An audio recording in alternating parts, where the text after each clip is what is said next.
Alright, so in the previous video we had a beginning discussion of what a carbohydrate is and how to classify a carbohydrate, at least picking out some of the functional groups that we are probably going to see on these molecules. We said that there were two main versions, polyhydroxy ketones and polyhydroxy aldehydes. There is a third version though. I didn't lump it because I like to treat these a little separately. And this third version of a carbohydrate is called a polymer.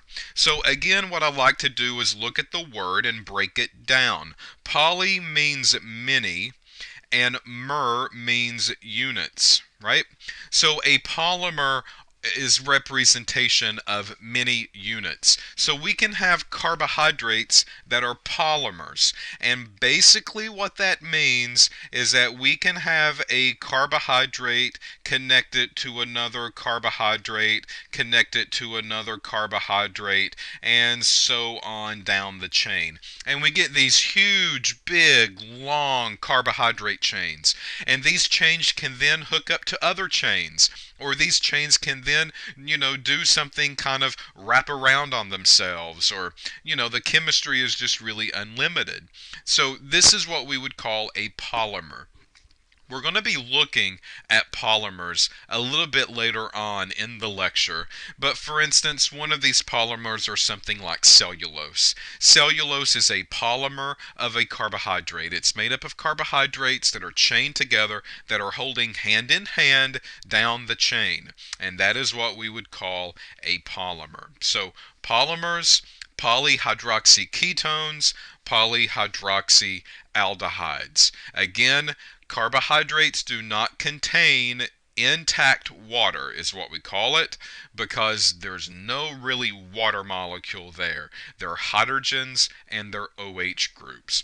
Something else that I wanted to also say before we truck on with the lecture material is that with a aldehyde, I want you to go back and remember that one of these names that this group can go by is called formyl, and another group or another name that this group can go by is called methanoyl. So both of these can be used to describe the aldehyde functional group at least. Bottom line, it's a terminal C double bond O group. At the same time, I can also say something about the ketone here. Ketone has these two R groups, one on each side, right? Any kind of group over here to the left, any kind of group over there to the right. The simplest here is acetone. And we're going to come back and we're going to be looking at some acetone and acetone derivatives really when it concerns some of these reactions and when it concerns some of these later on mechanisms that we'll talk about in the lecture. But it's very important for me to at least say acetone is the simplest, and the simplest structure basically means that these R groups are replaced by CH3 groups. So that is the structure for acetone. So hopefully you remember that from organic chemistry as well. Okay, so first things first is how to represent a carbohydrate, right? A lot of what we do in organic is naming and drawing, and I want to learn how to draw a carbohydrate the proper way. So that's where we're going to kind of start off. There's two ways that we can represent a carbohydrate. One of the ways is through the wedge and dashed structure. And this you've seen before. In our summer course 140, we talked about stereochemistry, and when we pulled in stereochemistry lecture, we began to draw these molecules with a dashed wedge and a solid wedge. Well, that's what we're doing here. This is our wedge and dashed structure. So it shows us some stereochemistry. Yes, we're going to have to review stereochemistry. If you don't know what R and S is, then my advice is to go back and review that portion, because that's going to be very important. We're going to see that all over again when we look at these structures for carbohydrates. Another way that we can represent a carbohydrate, if we don't want to do the wedge and dash, is something called the Fischer projection. And this really is a shortcut, if you want to think of it that way, to represent a carbohydrate on a sheet of paper. So a Fischer projection is what we will see most because we do get lazy. So I'm just going to put a star here. That's what we see the most. We do get lazy. We don't want to draw the dash and the wedges and the solid wedges all the time. So we just kind of leave it alone. We go quickly to the Fischer projection and we look and understand what the Fischer projection is all about. They are much easier to draw, which makes us happy. That's what we would like to see.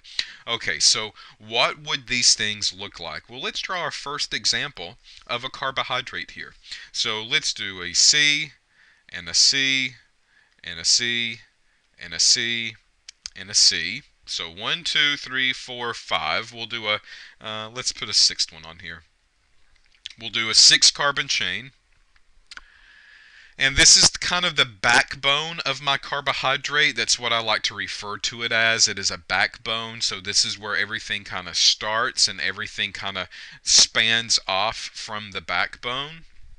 And all of these carbons need 4 bonds, right? So we need probably a bond here and here, here and here, here and here, here and here, here, here, here, here, here, and here. So they all need 4 bonds. The problem, though, is that one of these functional groups we know is going to be an aldehyde or a ketone, and that's a carbon double bonded to an oxygen.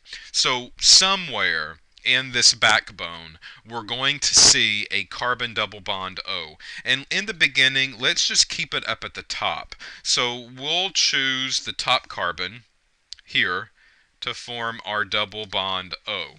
Okay, so when we do that, we now have what will become a polyhydroxyaldehyde for a carbohydrate here, because there's the aldehyde functional group.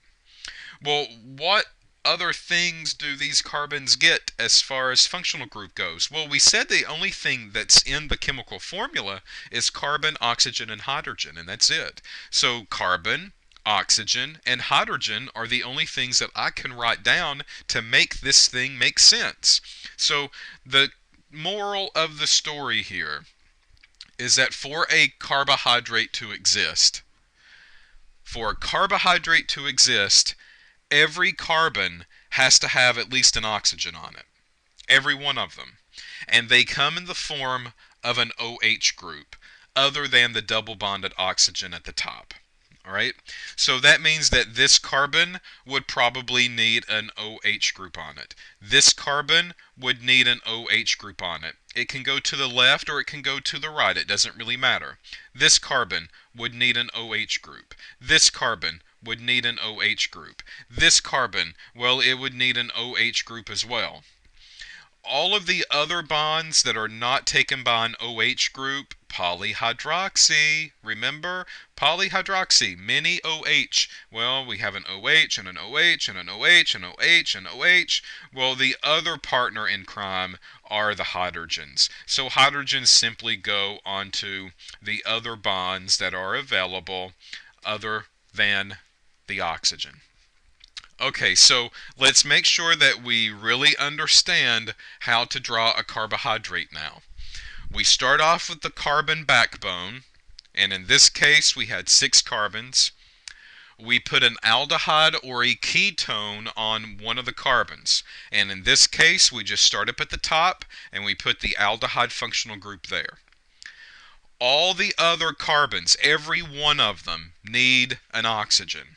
So this one got its oxygen in the form of a double bond O. So that means this one needs an OH group, that one needs an OH group, this one needs an OH group, that one needs an OH group, this one needs an OH group, and the remaining bonds that are available are hydrogens. Notice there is only one OH group per carbon. That is a requirement. So for these carbohydrates that we will see in this course, in this lecture, it's one OH group per carbon. That's the only way that this thing will work, because again, we're looking at the same number of carbons to the same number of water molecules, really, right? So this H and OH, think of that as kind of like water. One carbon, one water molecule. One carbon, one water molecule. One carbon, one water molecule. You get the drift. So this is a structure for a polyhydroxy aldehyde. This is classified as a carbohydrate. This carbohydrate has a common name. We can go through and we can IUPAC this if we want. If we really wanted to be crazy, we could go through. This is an aldehyde. It would end in an Al, and then we would count the number of carbons. There's 6 carbons there, and then we would term the functional group of OH as hydroxy, right? So if we wanted to IUPAC the name, we could. This is how we would do it. This is carbon number 1, carbon 2, carbon 3, carbon 4, carbon 5, and carbon 6. Remember, ketones and aldehydes get higher priority over OH groups in the nomenclature. Okay, so with that said, this IUPAC, well, there's a 6-carbon chain here, so this is a hexane. We drop the E and we add the ending of Al for aldehyde, so it's a hexanal. And then we go through and we say, well, there's a hydroxy group on carbon 2, and there's one on carbon 3, and there's one on carbon 4, and there's one on carbon 5, and there's one on carbon 6. And it looks to me like this 2, 3, 4, 5, and 6. Well, this is 1, 2, 3, 4, 5 OH groups in total. So this is 2, 3, 4, 5, 6 pentahydroxy hexanal. But I don't really want to take the time to give an IUPAC name for these long, horrendous structures. It's actually going to be better for me if I just go to a common name and use a common name instead. That way, I can just write down the common name and you understand what kind of structure that I'm talking about. And the common name here, yeah, sure, we can kind of common name this instead of hexa or pentas. I can go back and use caproics and caprylics and butyrics and propionics. That's not the kind of common name I'm talking about, though. This name is an accepted name. Just like H2O is not dihydrogen monoxide, it's water. This structure, what we have drawn here, is known as glucose. So there's going to be some common names that we're going to have to become familiar with. This is one of them. So glucose is a very common sugar. Your body runs off of glucose. Talk to a diabetic. And glucose is very important, so we should memorize the structure. Yes, I said that word, memorize. We should memorize the structure for glucose at least. And glucose is a polyhydroxy aldehyde, and the position of the OH groups are very important. It's right, left, right, and right. If I change the position of those OH groups and switch them around to the other side, I change the sugar. No longer is it glucose anymore. It's something completely different. We'll see why a little bit later on in the upcoming videos. But this structure, I would at least memorize, make sure I'm comfortable with it before we go any further into the lecture. This is not the only structure that you're going to have to become familiar with, however. This is our first one out of a couple. So, polyhydroxyaldehydes, it is classified as a carbohydrate. I can IUPAC the compound just like we've done before. We did that last semester when we learned how to name aldehydes and ketones. Now you kind of see why that was important. And these things also go by a common name. Thank you, biology, for giving us these common names, such as glucose. I don't know about you, but I think I like to call this structure glucose much better than 2,3,4,5,6 pentahydroxyhexanal. Wouldn't you? Okay, so in the next video, we'll continue on. This is called the Fischer projection, by the way, and we'll talk more about the Fischer projection a little bit later.